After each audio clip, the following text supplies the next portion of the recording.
Sriwijaya FC akan melakoni laga kandang perdana pada putaran kedua Liga 2 menghadapi Persiraja Banda Aceh di Stadion Gelora Sriwijaya Jakabaring Palembang awal pekan depan.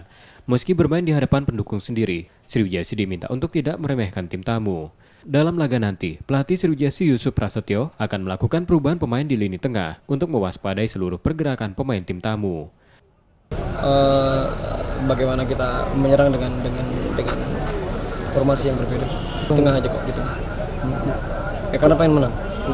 Ya dia tim yang bagus, dia punya motivasi yang kuat dan kompak sekali. Saat ini Sriwijaya FC masih berada di peringkat 4 klasemen sementara grup 1 dengan raihan 6 poin dari 7 kali pertandingan. Nur Muhammad, Kompas TV, Palembang, Sumatera Selatan.